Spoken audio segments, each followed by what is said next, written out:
Okay, brilliant. Okay, so it's my absolute pleasure to introduce Dr. Veronika Kapsali.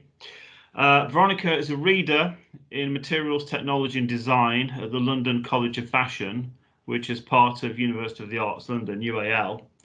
Veronika's recently received an AHRC, so that's an Arts and Humanities Research Council Leadership Fellow, which is super prestigious, and I'm sure she's very pleased to have received it, to develop newly emerging field of biomimetic textiles, which hopefully we'll hear a little bit about today. Veronika's got 2 patents and has authored several publications defining the area of biomimetic textiles. So she's very much at the cutting edge, the leading edge of this theme. Her single-authored book, Biomimetics for Designers, published by Thames and Hudson, is a bestseller in the subject of industrial design, and she's also written a series of educational films on biomimetics, commissioned by BBC Learning. Veronika's co-founder and R&I director of MMT Textiles Limited, which was set up to commercialize her invention of Innertech, which is a biomimetic active fiber that responds to changes in environmental moisture by shape changing. And she was named the Innovator of the Year in 2014 by IMTA Future Materials, which again is a super prestigious award within the fashion industry, the textiles industry. And this is for her work on Innertech. So today, Veronika will be sharing some details of her research interests, and her presentation is entitled Materials of Fashion. So, Veronika, the floor is yours. Thank you for the invitation to speak to your community today. It's an absolute delight, and I'm going to be talking, having heard your sort of itinerary for the next few months. I think this is going to be slightly different to what you might be used to. So the talk I'm gonna give this evening is very much around materials that have informed and had a significant impact on the development of fashion, and in its various forms. And in particular, the focus is going to be on the way in which different disciplines have come together in order to innovate, and also what is currently happening and what the future potentially could look like. Yeah, okay, so, oh, hang on.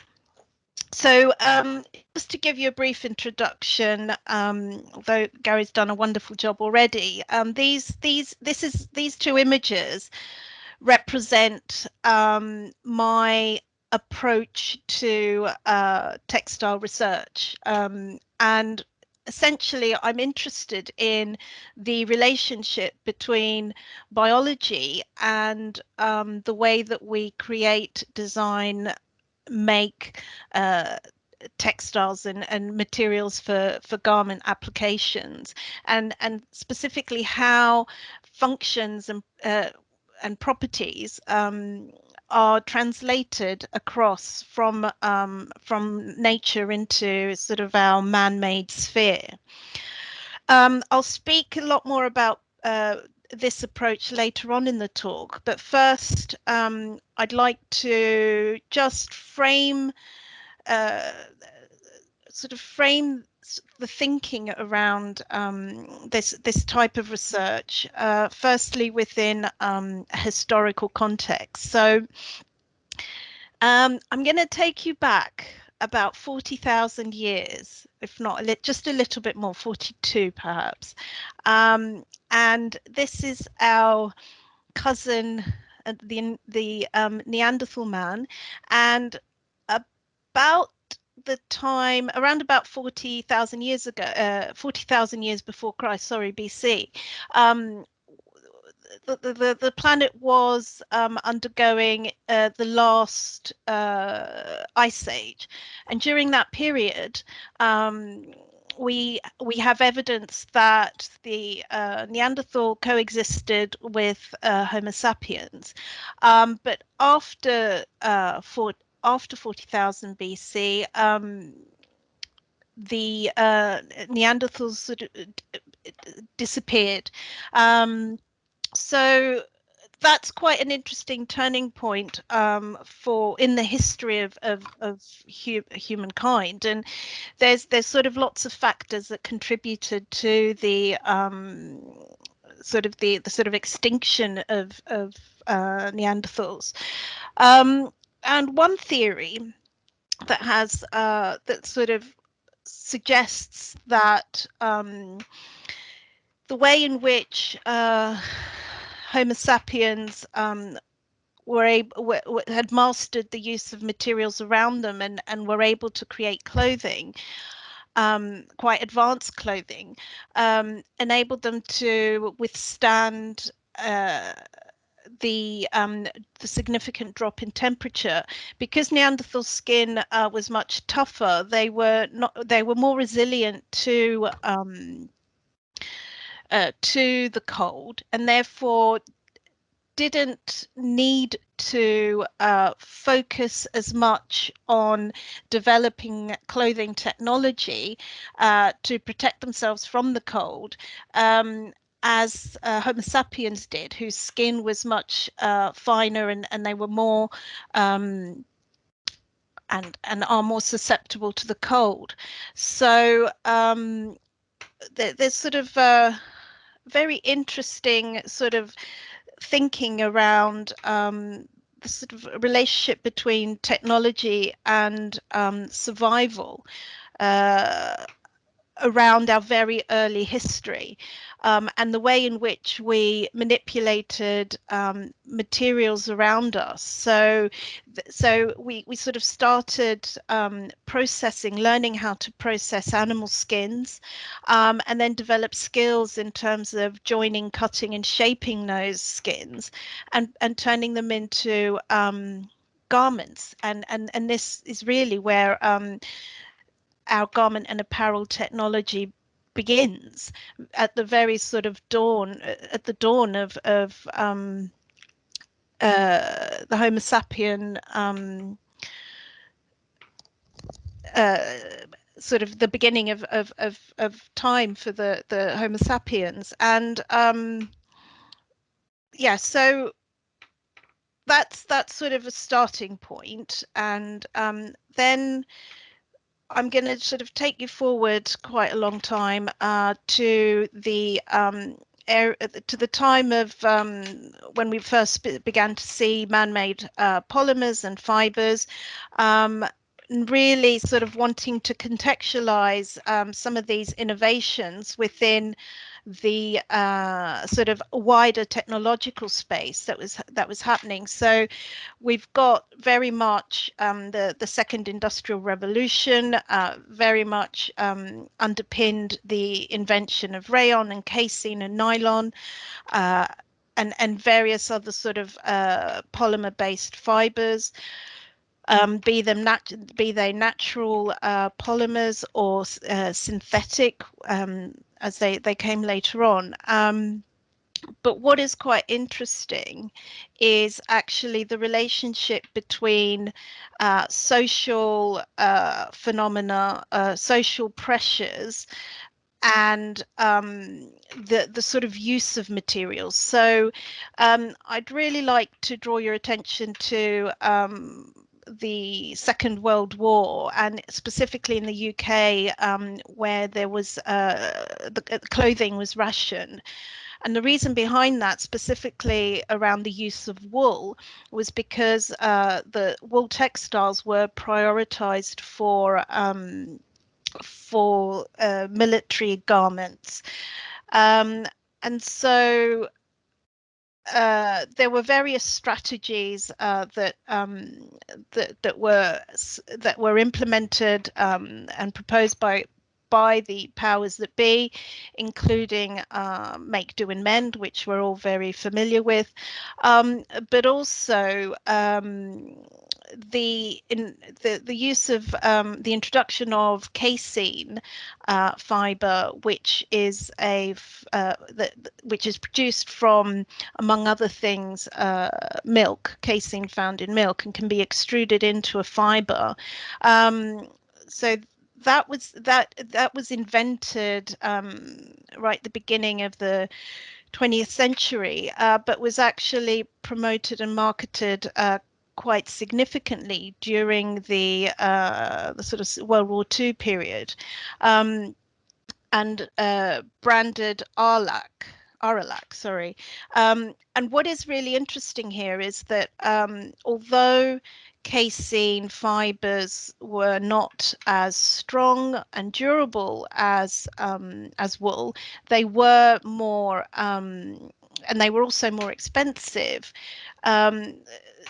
Socially, people were encouraged to purchase this and sort of support as a way of supporting the war effort.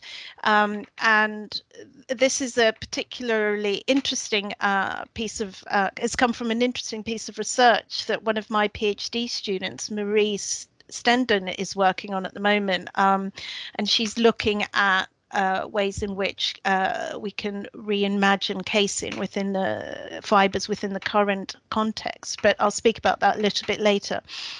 And then we have there's a big sort of push around casein fibers during the Second World War and just after, and then we have the invention of nylon, which completely changed everything, a synthetic fiber. People quickly forgot about casein fibers for many reasons, including that they didn't want to remember the rationing period. But all of a sudden we have these sort of this new polymer, this new fiber, and then several other polymer fibers being invented and launched into the marketplace soon after in the decades that followed the Second World War. Which then brings us to a really, really interesting period in time. Oh, so sorry for rewind a bit. So these sort of innovations in fiber technology came to be through a sort of very complex system of collaboration between the natural sciences and applied sciences, where not only did scientists need to work out the chemistry but also the processing and the and the equipment, and create equipment that would enable the mass production of these fibers. So huge effort that sort of pulled together very, very different disciplines. Then we sort of fast forward again just a couple of decades, and we're into the space race. At this point, there's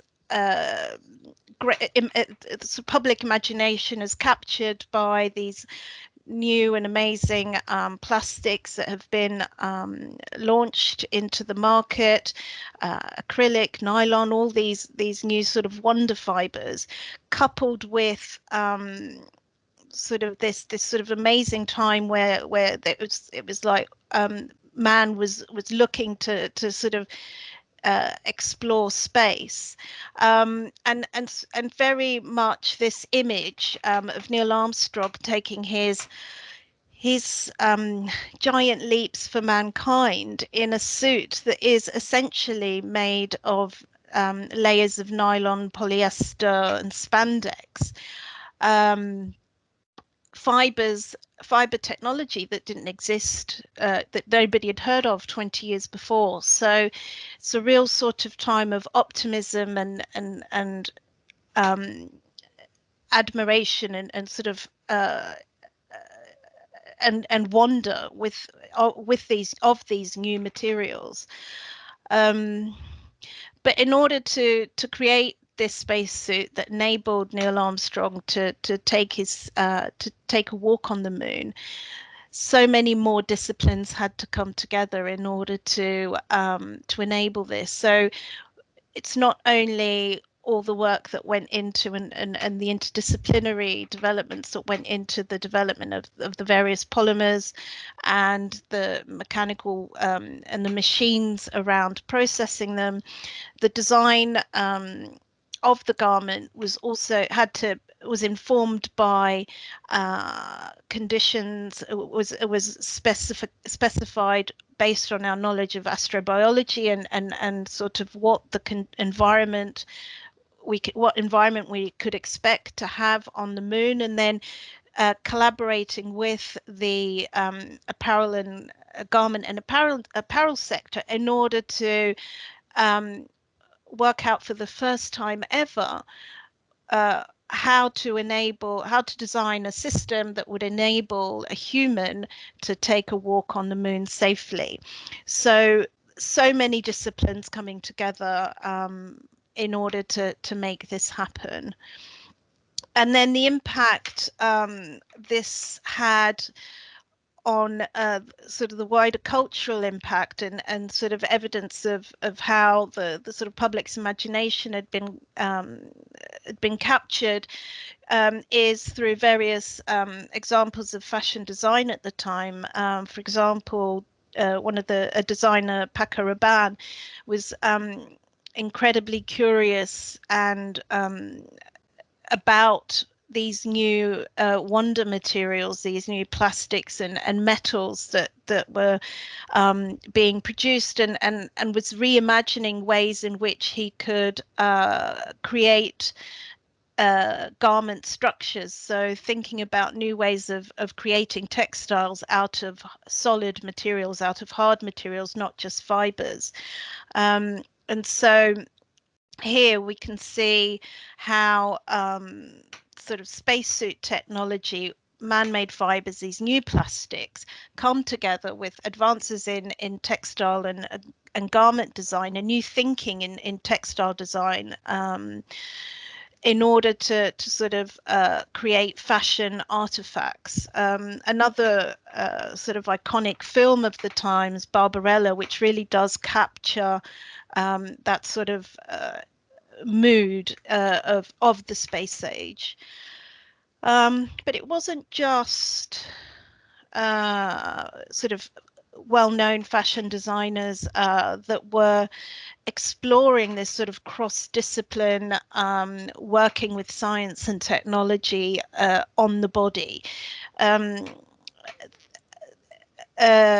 This is an example from a fashion designer, an artist, who was commissioned by the American Craft Council for an exhibition at the time that was looking at the way in which technology and sort of what was going on around in the world was influencing the way we perceived garments and we perceived the sort of technologies that we put around the body. So Diane Du was one of the first designers to try to bring together the idea of consumer electronics such as speakers and lights, and sort of combine them into a garment system. So we think that, you know, e-textiles and wearables is something quite new, but actually it's something that started. There's evidence of it from the sort of late 60s, but also way before that as well. So here we're seeing the sort of collaboration coming together of electrical engineering and fashion to sort of begin to create what we now know as wearables. So you fast forward 50 years, and this is where we are with wearables. I can't imagine that there's a child in the UK under the age of 12 that hasn't got or had a sort of a shoe that lights up in their wardrobe at some point, if not slippers. So, you know, the sort of journey is 50 years long, and sort of started out very conceptually with sort of very different disciplines working together. Then we sort of come to the 90s, and at a time when computing and computers were very exciting. There's films like Hackers, really looking at that sort of possibilities of a computer and what programmers can do. And this group at MIT, led by Steve Mann, came together to imagine what computing devices could be, or how they could sort of come out of the office or come out of their static form and actually be worn on the body. So what does on-body computing look like? And that sort of work was quite pioneering at the time, and although these look quite low tech, it sort of led to many innovations that we're only just starting to hear about. So things like Google Eyeglass, the Google Glasses, Google Jacquard, we're only just starting to sort of see the technologies in electronic and wearable textiles that have got this ability to process information. And so talking about programming and computing, and the fashion space, sort of fast forward 20 years, and we do have a very clear sector now called that's called digital fashion. And this sector not only provides tools for design and production of garments, but it also creates new experiences and new environments for experiencing and consuming textiles. So there's lots of work being done in sort of virtual retail is something that's a lot of investment is going into. Things like digital clothing, so actually not having any physical clothing, so you could purchase a digital garment that you could put onto your photo on Instagram and look like you're wearing something completely different, but the garment isn't physical, it is completely digital. And sort of all sorts of innovations that are happening in that space. So one of the sort of design tools that we've sort of acquired or adopted from architecture is this these sort of parametric design type programs that really enable designers to create very complex silhouettes, so complex that they wouldn't, a sort of human wouldn't be able to sort of design this without the support of a computer. And designer Iris van Herpen is sort of one of the pioneers of this approach to fashion design.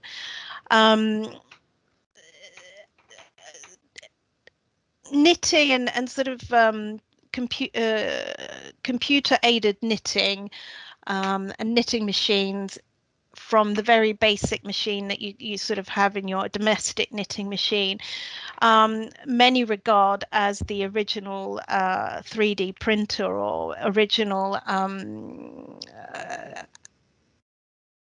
kit for additive manufacture. Today, knitting and knitting machines are so advanced that you can create absolutely seamless garments at high volume. So we you can go down to Marks and Spencers and get garments that are actually seamless. But where it's really interesting in terms of sort of a wider sustainable agenda is that it is becoming possible to create on-demand, bespoke, complex garments, items of garment, but with zero waste using these knitting systems. So again, you're just using conventional materials, but it's the programming and the sort of advances in the machinery that is enabling this sort of really advanced forms to be created. And then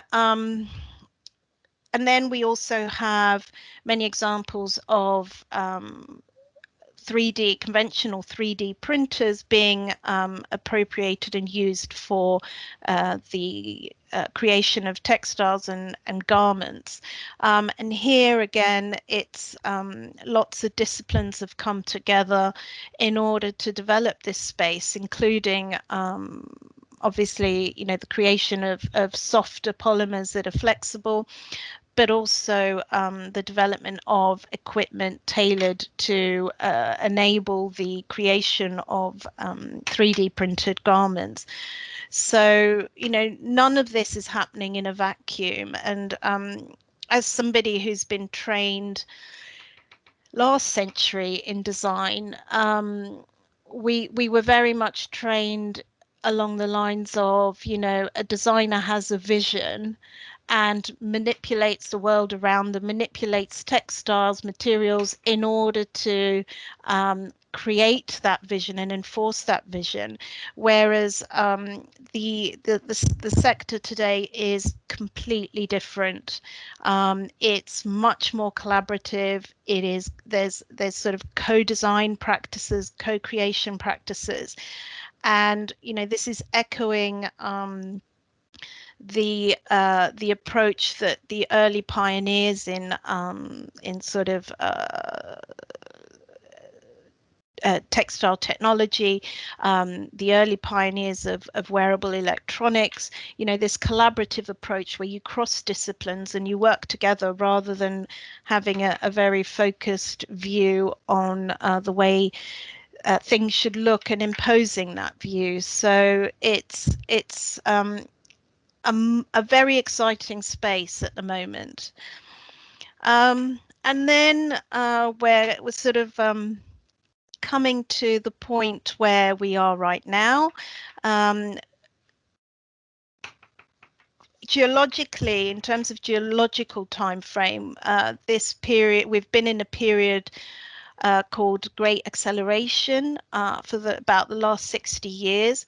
Others might have heard of this, might have heard of Anthropocene, which is another term that's been used to basically describe the accelerated changes in temperature, climate, and environmental impacts in a short space of time that are directly related to human actions. So the sort of impact of the outcomes of all these technological innovations that we sort of saw in last century is sort of really, and the century before, have really sort of started to impact the health of our planet very, very quickly. So there's sort of lots of ideas around, you know, what can we do to sort of prevent a catastrophe, to sort of slow things down, maybe even reverse things. My research is very much focused on looking at what we can learn from biology. Now, this isn't a new idea by any stretch of the imagination. It started to become a sort of scientific, it entered the scientific sort of arena quite seriously around about the 1930s, 1940s, where you'd have mainly in America, you'd have individuals who were who'd studied biology, physics, and chemistry, and sort of worked together to sort of use the tools and the sort of laws of physics and to explain phenomena in biology.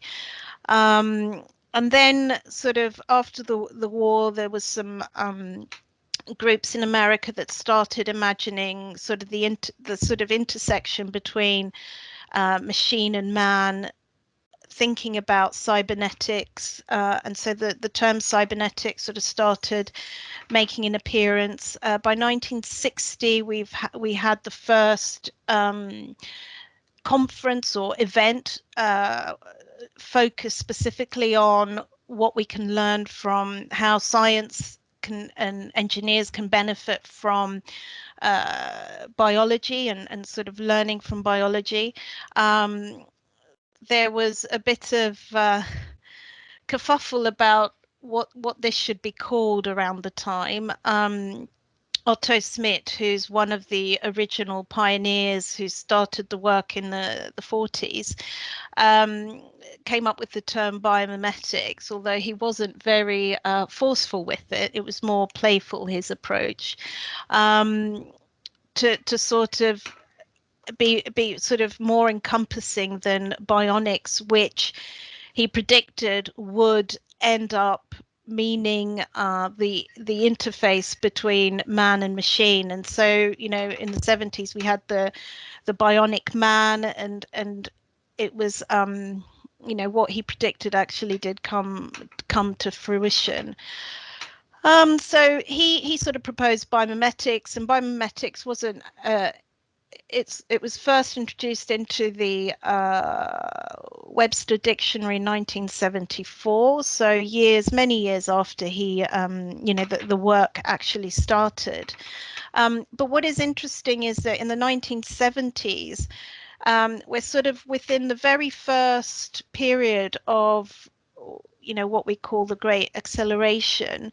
So people are starting to see and become aware of the potential impacts that our consumer lifestyles, that the Western practices are having on the health of the planet. So a very experimental organization was set up in the States called the New Alchemy Institute, and they actually carried on working until the end of till about 1991. And what they did was they combined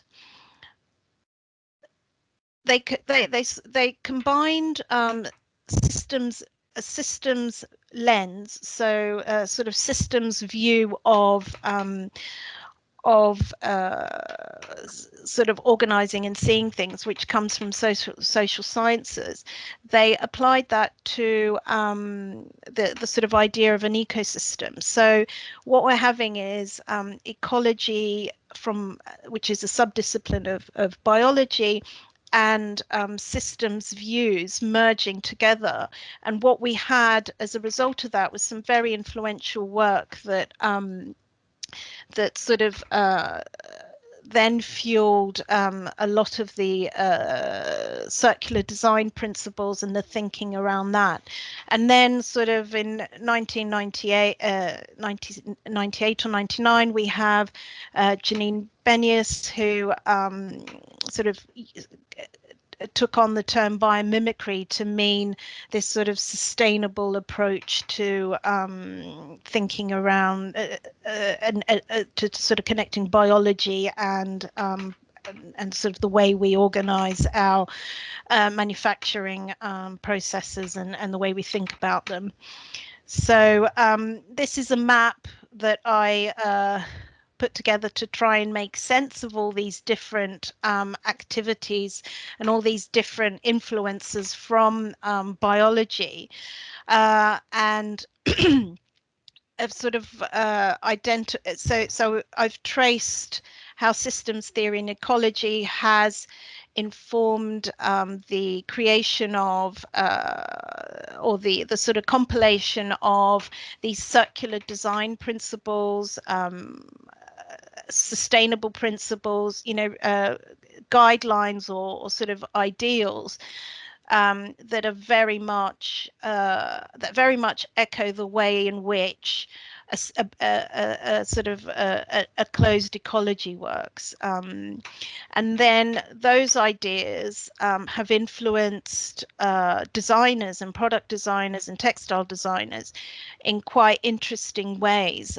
For example, design for disassembly, which was work that an approach that was pioneered over 20 years ago by Dr. Chodo, looking at ways in which you could design electronic products that could be disassembled, and you could either reclaim the raw materials or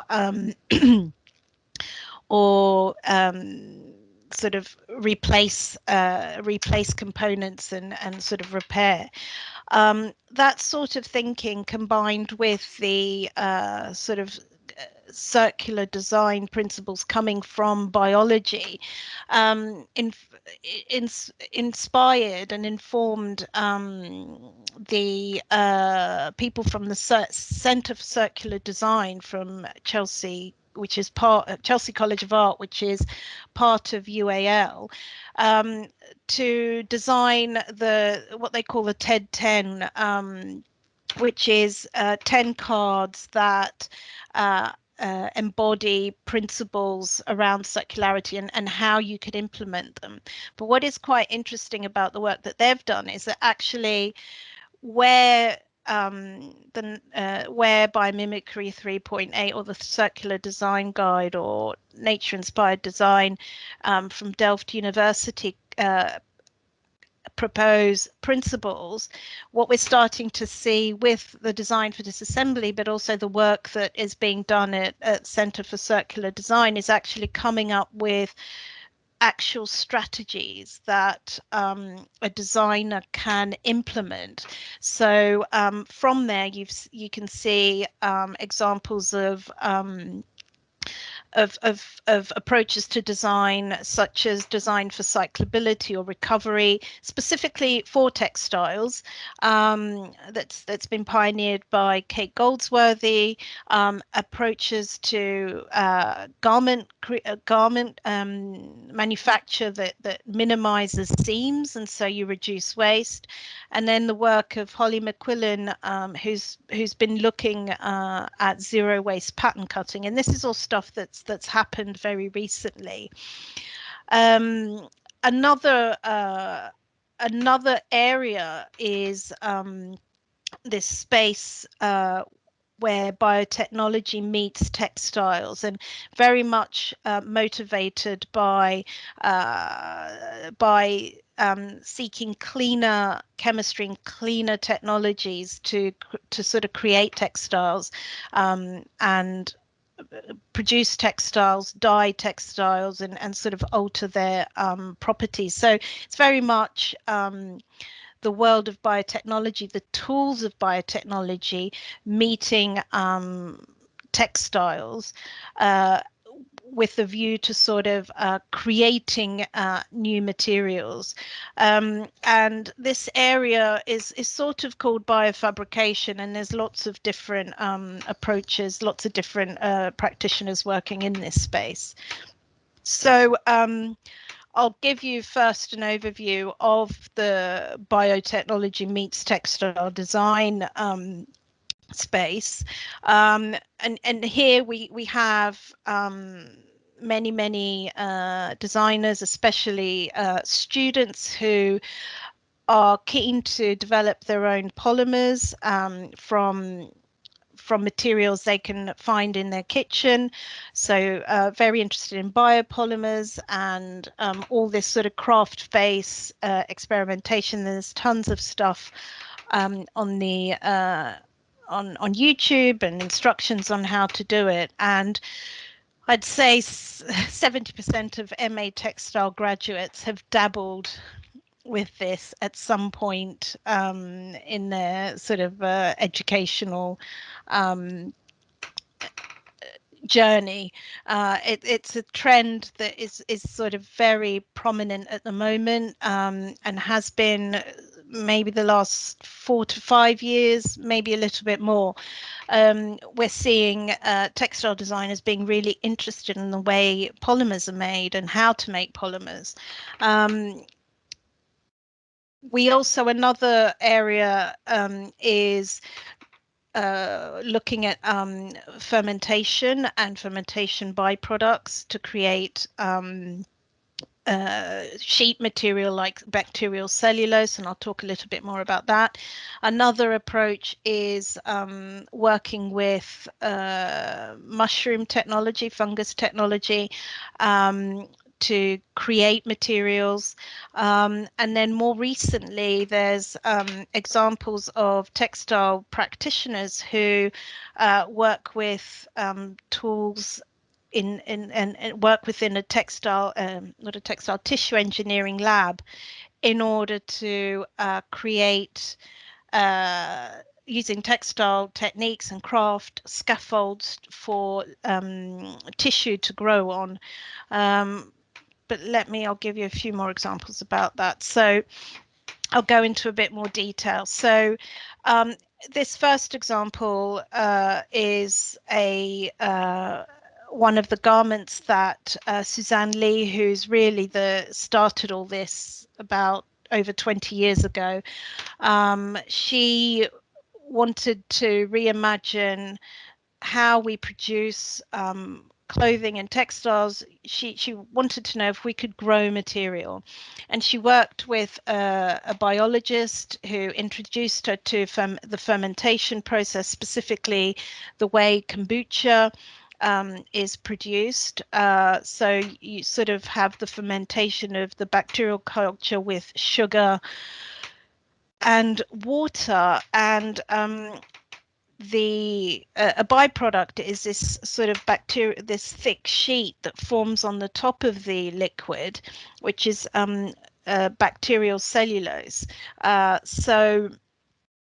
Or cellulose made by bacteria. So what she would do is she would take that material, dry it, and then apply her fashion and textile knowledge and skills to coloring it, printing it, embossing, and shaping it into a 3D garment. She couldn't use conventional sewing machines, but she came up with ways in which she could join the pieces together. So very, very pioneering work that sort of inspired hundreds and hundreds of students, still does, to look at this approach. Another approach that I just mentioned is this idea of using fungus and sort of mycelium, combining that with agricultural waste to create new mycelium sheet materials.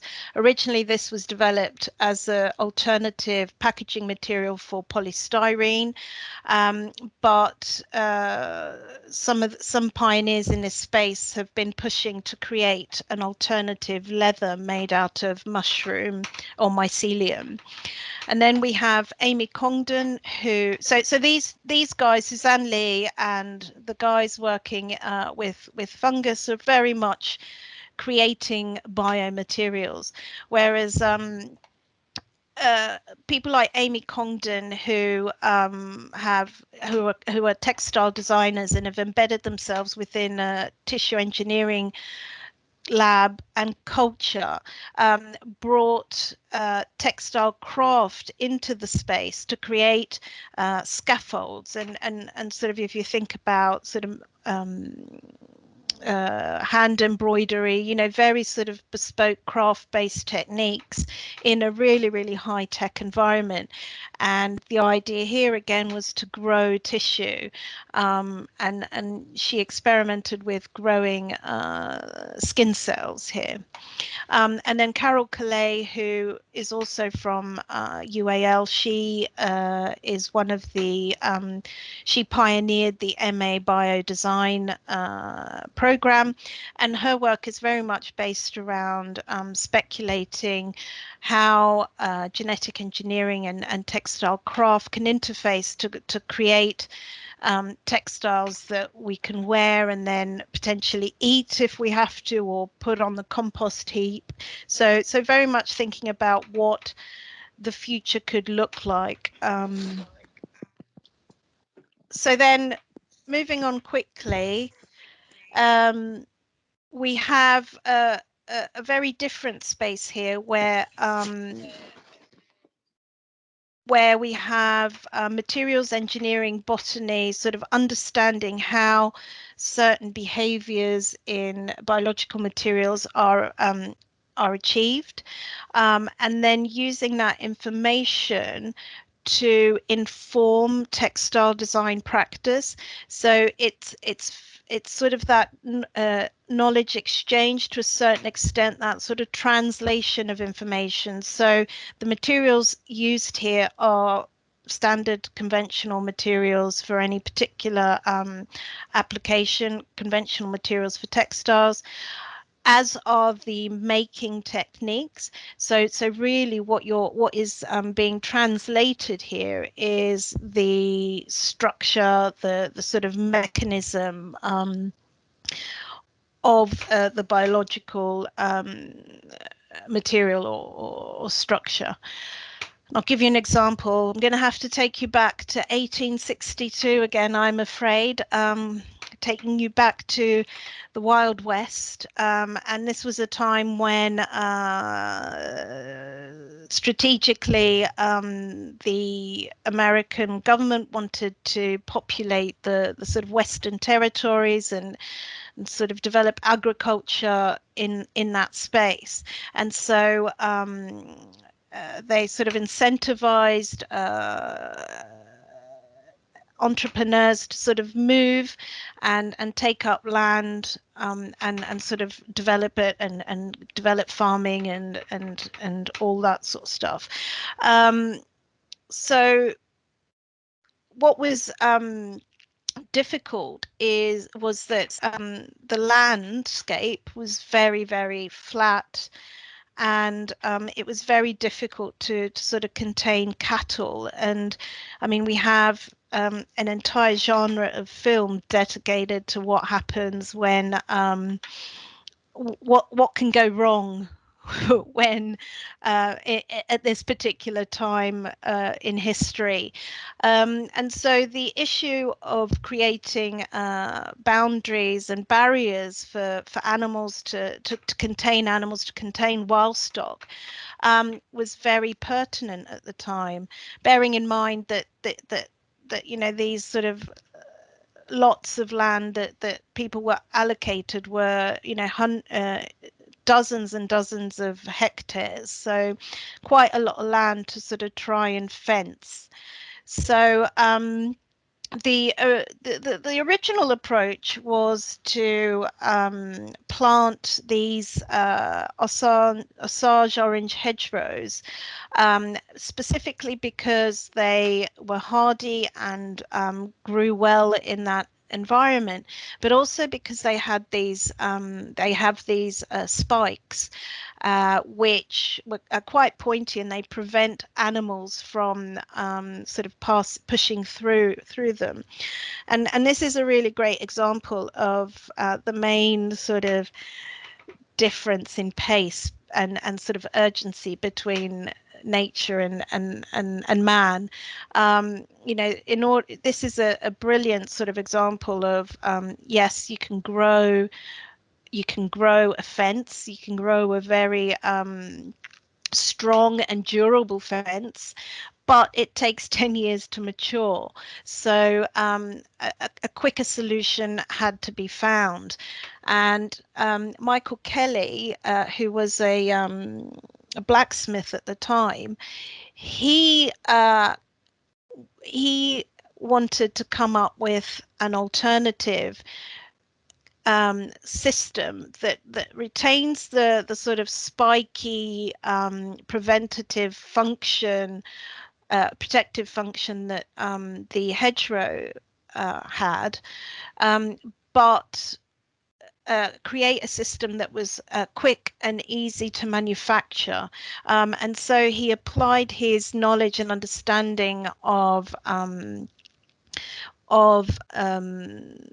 working with metal and working with metal filaments, and twisted and sort of introduced this twisting process, and twisting in these sort of barbed features, very much the way in which we create yarns in textiles. So I see this as a very close cousin to a sort of fancy yarn like a chenille, this structure.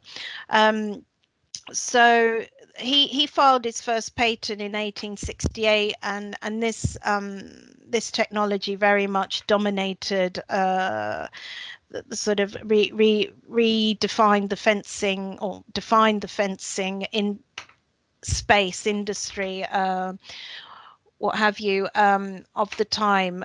Consequently, there were hundreds more patents filed, improving on the design, improving on the manufacturing process. But very much this innovation was driven by the need to create quick, effective fencing. Having said that, there are examples of original hedgerow that survive to this day from the 1860s. But I can't imagine much of the sort of barbed wire has survived from then. Moving onwards, another really popular example of biologically informed design is the invention of Velcro, which is directly inspired by the sort of hook mechanism that burr seeds have at the edge of their the needles that protrude from them, and they sort of grip onto a furry surface like animal fur or wool trousers. And Georges de Mestral, who was a Swiss engineer, he was an electrical engineer, he was very curious as to why it was so hard to pull these burrs off his dog after a walk in the forest. And just simply observing the structure under a microscope, he saw the sort of hook structure, and that led him to imagine a textile structure that recreates that sort of connection point between the burr and a furry surface. And he worked with a textile mill in France who specialized in weaving pile fabrics, so fabrics that have like a sort of a top layer to them, like velvet, or your, the sort of surface you get on towels, that sort of furry surface. So they originally made this out of cotton, but cotton was not stiff enough in order to sort of be repeatable, to sort of have this sort of repeatable dry adhesion.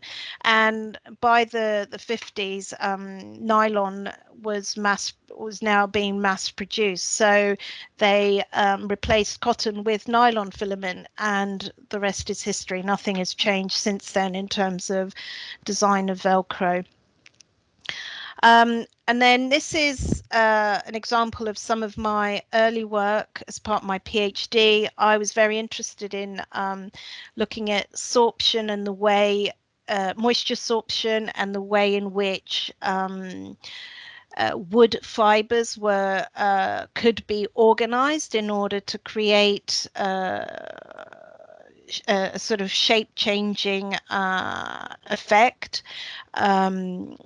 without any additional energy input. So I was very interested in passive responsive systems. So I studied several examples of seed pods, pine cone and spruce cone being the most popular, and worked out how so I originally modeled the sort of different variations of layers of differently orientated cellulose fibers, and the way that the orientation relates to the sorption behavior of a particular cellulose tissue, and sort of worked out when, what sort of combinations create a bend and what combinations create a twist.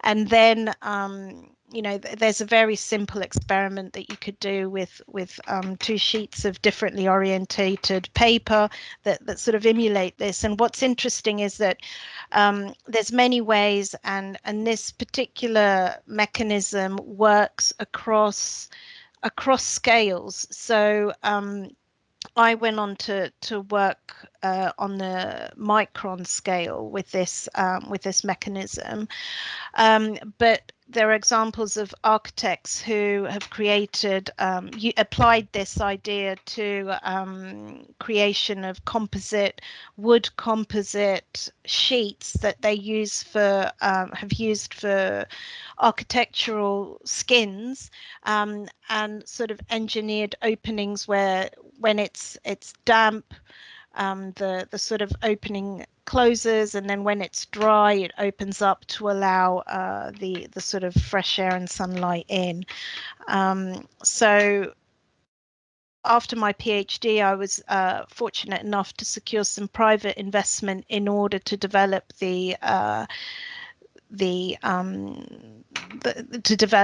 fiber prototypes, and we ended up years later creating a fiber that changes its shape as it absorbs moisture, and there's sort of nothing special about the chemistry and the selection of polymers. It's sort of the fiber was it's a bicomponent with an eccentric sheath core structure, where the outside is made of nylon and the inside is a polypropylene. The one thing that we did need to do was work out how to make sure that the polypropylene and the nylon don't come apart, because they're not friends at the best of times. But we did manage to overcome that problem, and created a fiber that sort of reversibly changed its shape as it absorbed moisture. And then again, the sort of application of scale. Another fantastic knitwear designer called Jane Scott, she applied this idea of working with materials that have different sorption properties and creating tensions within a textile structure, using yarns and knit. And this isn't a great image, but what she did was she created a knitted textile that she would spray with water, and you could see it sort of becoming shorter, and then when it dried it would regain its original shape, and this has been explored within the context of interior design. So then, just in summary here, this idea of design elements, structural design elements from biology, analyzed using a materials engineering lens, coupled with to inform textile design process using conventional sort of materials and processing technologies that sit very much within the textile space. So with the example of Michael Kelly's barbed wire, but you sort of there have very much the sort of similar mechanism to the twisting of a yarn. We have sort of with Georges de Mestral's Velcro, we have this notion of seed pod morphology informing, combined with polymer science and sort of the use of nylon into the creation of a woven pile system that imitates the hook and fur interaction that he observed in nature. The work that came out of my PhD, which was very much looking at seed dispersal mechanisms and the creation of composite films and then fibers, and we've used these in sort of various non-woven and sort of sliver knit formation. And then Jane Scott's work looking at using the same principle, but instead of films and fibers, she used yarns and created knitted systems. So then that sort of brings us to sort of the sort of end of the talk and the sort of points that I've sort of tried to make. We sort of we started off with our cousin the Neanderthal and why that sort of species didn't survive, and sort of one of the reasons being technology and sort of the grasp of textile and sort of garment technology for various reasons. And then we're sort of so the pressures, they weren't sufficiently equipped technologically to survive the pressures put upon them through the last ice age and the climatic changes that were going on at the time. Then we have during the Second World War a very different type of pressure, more of a sort of a social phenomena, whereby the sort of restriction on resources, or so the prioritization of wool fibers for military garments were very much compensated by this sort of new sort of fiber that wasn't that great, but it's sort of by buying it, by using it, it was an act of supporting the war effort. And then now we find ourselves at another critical point, a sort of a climatic phenomena where we're sort of directly responsible for changing the conditions, the temperatures, and impacting the sort of survival of species and extinction in sort of our current occupation of the planet as Homo sapiens. So I'm sort of wanting to end this talk just with the thought that 42,000 years later, what have we learnt? I suppose one thing is that we know that and we have benefited from looking at biology through a systems lens, and this has informed us of strategies that could potentially slow down, stop, hopefully for the most optimistic, reverse the impact that we've had on the planet via sort of various sustainable and circular sort of models. But my question is really, can biology inform sustainable and circular practice? So we understand what we have to do. We understand that we need to make more efficient use of our resources. We need to stop wasting. We need to go towards a zero carbon closed circular model. We know we need to do these things, but how is a completely different question. And again, can biology inform us, advise us at this point? And that is my question, and that's what I'm trying to work out. So thank you very much for listening, and I'm more than happy to take any questions. And Yes, I'm conscious I've gone over time grossly. I do tend to do that because I yak on. I just yak away. Let me stop sharing my screen. And when Okay. I can't see people's faces, it sort of feels like I'm talking to myself as well. Okay, excellent. I can assure you would, I'm sure. Thank you so much for that presentation. You can imagine people clapping virtually. Excellent. So thank you very much indeed. And yeah, it would be excellent if we could have some questions, please. So you can ask your questions by raising hands. That would be a good way to do it, or dropping stuff in the chat. Does anybody want to kick us off with a question?